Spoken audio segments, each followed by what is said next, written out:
Coca-Cola spends billions of dollars on advertising every single year, yet its commercials rarely focus on the drink itself. Instead, the company sells an emotion, a feeling of happiness, connection, and togetherness.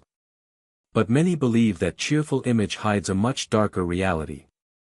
Over the years, Coca-Cola has faced serious allegations involving health concerns, environmental damage, water shortages, and labor exploitation. You don't build a global empire by simply selling sweet drinks.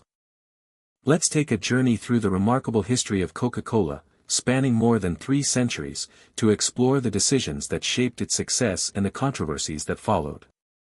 During the late 1800s, public trust in traditional medicine began to fade. More and more people turned to so-called miracle remedies instead of doctors, creating the perfect opportunity for opportunistic businessmen.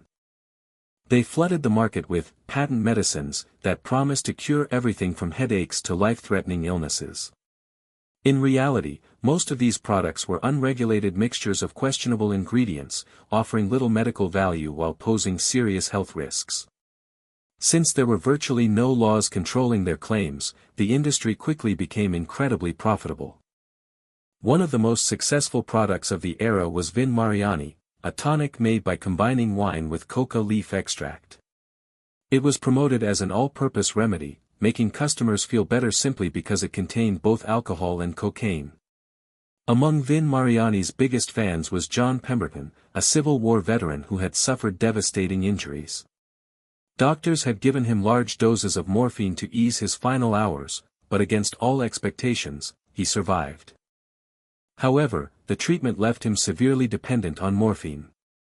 When Pemberton discovered Vin Mariani, he believed it helped him manage his addiction. As a trained pharmacist and chemist, Pemberton decided to develop his own version of the popular tonic. In 1884, he introduced French wine coca, a formula heavily inspired by Vin Mariani. At the time, no one could have imagined that this imitation would eventually evolve into the world's most famous beverage. Pemberton genuinely believed his formula offered real health benefits, but his timing couldn't have been worse. Soon after his drink was introduced, the growing temperance movement led many states to ban alcohol. To keep selling his product, Pemberton removed the wine and replaced it with carbonated water. This change created a new problem: the drink suddenly tasted much more bitter. To improve its flavor, he added a generous amount of sugar, creating a sweeter and far more appealing beverage. With the original formula no longer containing wine, his bookkeeper, Frank Robinson, suggested a new legendary name, Coca-Cola. The name referred literally to the drink's 2 signature ingredients, cola nuts, which supplied caffeine, and coca leaves, which naturally contained cocaine. In the late 19th century, cocaine wasn't viewed as a dangerous drug, but as a common tonic ingredient. The wine was gone, allowing Coca-Cola to stay on the market, but hardly anyone wanted to buy it. Pemberton promoted it as a medicinal nerve tonic that could ease headaches and calm an upset stomach, but the market was already overflowing with similar patent medicines. While sales remained disappointing, Pemberton's health deteriorated, and his morphine dependence worsened. In 1888, John Pemberton passed away, never knowing the future of his creation. Shortly before his death, he sold the business for just $2,300 to a determined entrepreneur named Asa Candler. Candler worked relentlessly to buy out the remaining shares, though some historians later discovered documents with signatures that appeared to be forged. Early records were later destroyed under Candler's orders, but by the early 1890s, Asa Candler was firmly in charge. Candler faced a major obstacle: the drink still wasn't popular.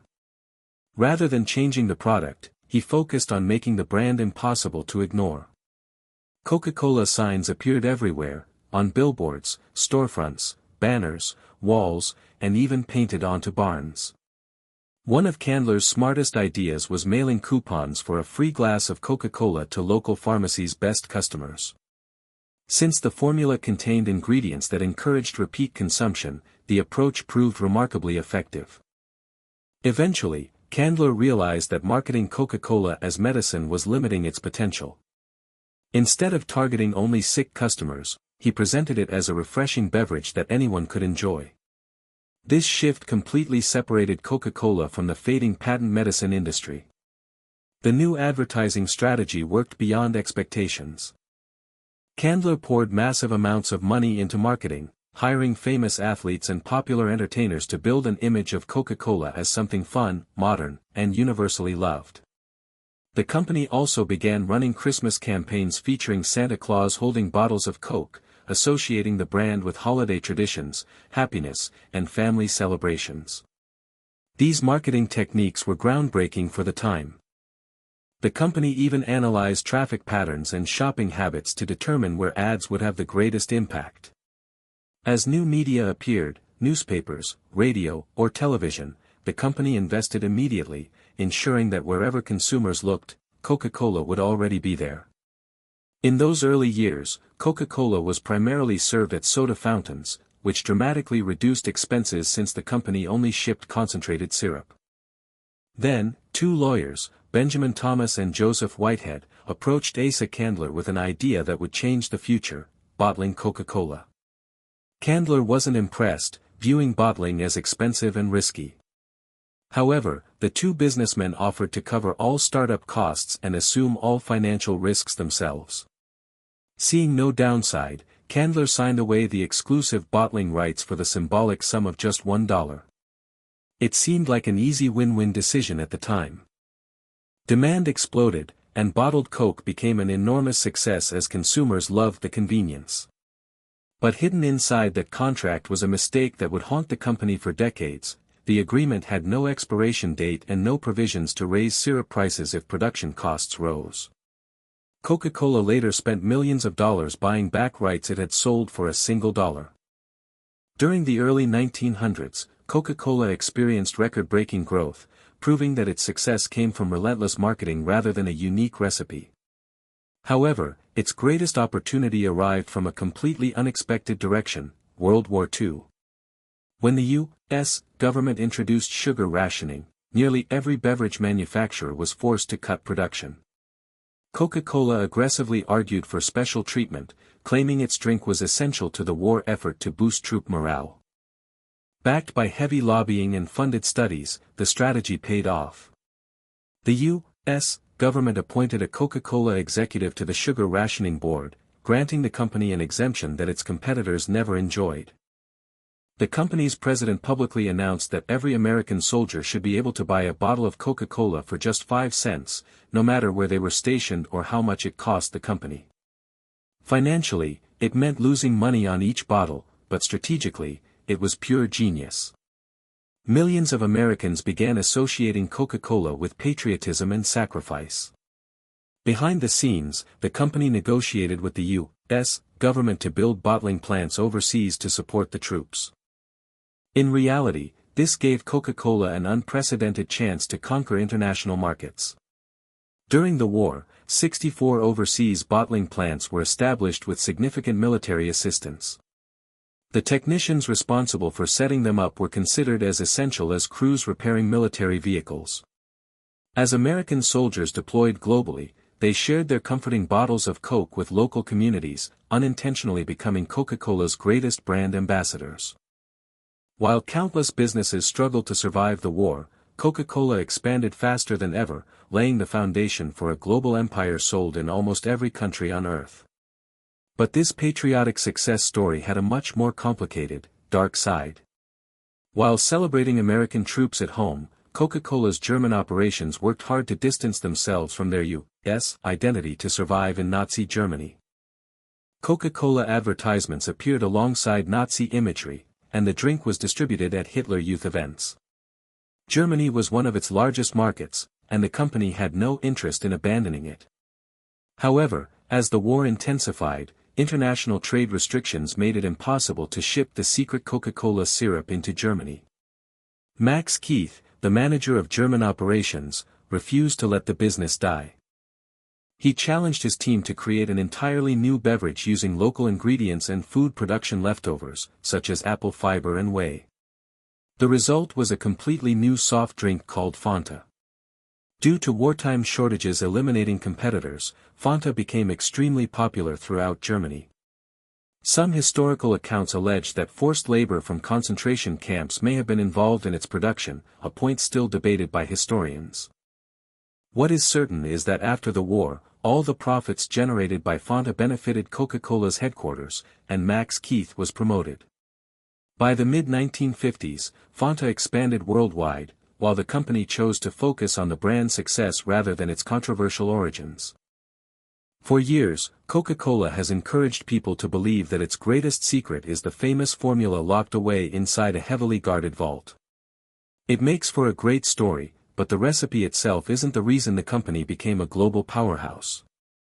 Even if someone perfectly recreated the drink, competing with Coca-Cola would still be almost impossible. The real strength of the company lies in its aggressive and sometimes ruthless long-term marketing strategies. One shocking example of this strategy involves public schools. Many schools across the world signed exclusive contracts with Coca-Cola, receiving hundreds of thousands of dollars each year in exchange for the exclusive right to sell its beverages on campus. One Coca-Cola executive openly admitted that winning customers as children is much easier than convincing them to switch brands later in adulthood.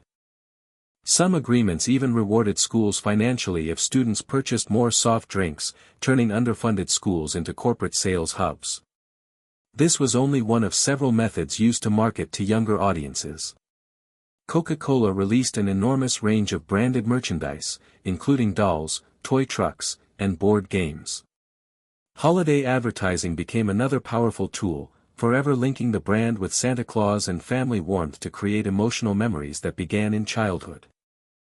The company even entered the film industry by purchasing Columbia Pictures in 1982. While they later sold the studio, it perfected their product placement strategy, ensuring a bottle of Coke appeared naturally in movies watched by millions of families. But during the 1980s, the company faced a growing challenge. Scientific evidence linking sugary soft drinks to serious health problems exploded. Researchers were now clearly connecting excessive soda consumption to obesity, tooth decay, and type 2 diabetes.